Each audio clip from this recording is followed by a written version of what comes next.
આગામી 22મી જાન્યુઆરીએ દેશભરમાં ફરી એક વખત દીપાવલી જેવો માહોલ જોવા મળવાનો છે।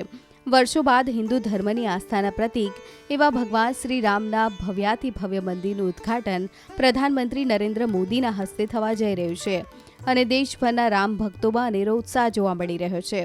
ત્યારે કચ્છના કલાકારોએ રોગાન આર્ટ દ્વારા રામ મંદિરની પ્રતિકૃતિ તૈયાર કરી હતી।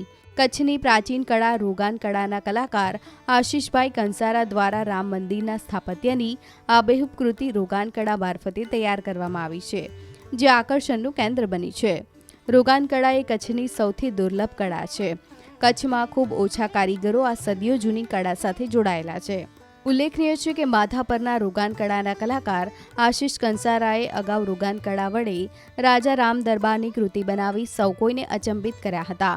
સામાન્ય રીતે આ પ્રાચીન રોગાન કળામાં ટ્રી ઓફ લાઈફ જેવી કૃતિઓ જ જોવા મળતી હોય છે, ત્યારે આશીષભાઈ માત્ર 3 દિવસના સમયમાં જ આ રામ મંદિરની કૃતિ તૈયાર કરી છે।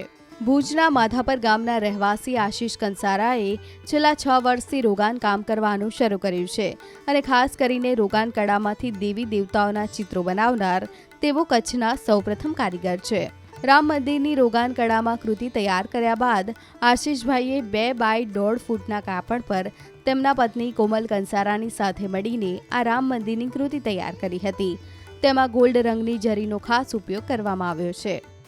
આ રોગાન આર્ટની કૃતિ એવી રીતના બનાવી છે કે જે જૂના સમયમાં જે રોગાન આર્ટ કરવામાં આવતું કે રોગાન આર્ટ કર્યા પછી અબરક છાંટવામાં આવતું અથવા એના પર ગોલ્ડ પાવડર છાંટવામાં આવતો, જેથી એની ચમક બહુ જ સુંદર લાગે એના માટે આ કરવામાં આવતું।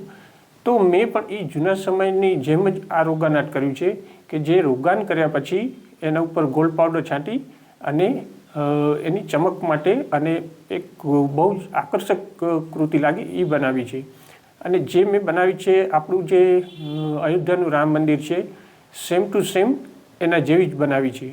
અને એ પણ એના માટે કે આપણે 22 જાન્યુઆરીના જે રામ મંદિરનો પ્રાણ પ્રતિષ્ઠા મહોત્સવ છે તેને અનુલક્ષીને આપણા દેશમાં આખામાં એક ઉત્સાહ છે, એક દિવાળી જેવો આખો માહોલ ઊભો થયો છે, તેને અનુલક્ષીને જ મેં બનાવી છે કે અમે એ ઉત્સાહથી પૂરેપૂરા ઓતપ્રોત છીએ। આ રોગાન કળા એ સામાન્ય કળા નથી, તેમાં ખૂબ જ બારીકાઈથી કામ કરવું પડે છે અને એટલે જ તેને ખૂબ મુશ્કેલ કળા માનવામાં આવે છે।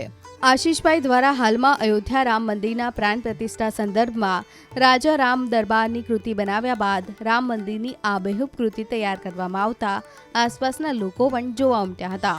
તેમની આ કલાકારીને સલામ।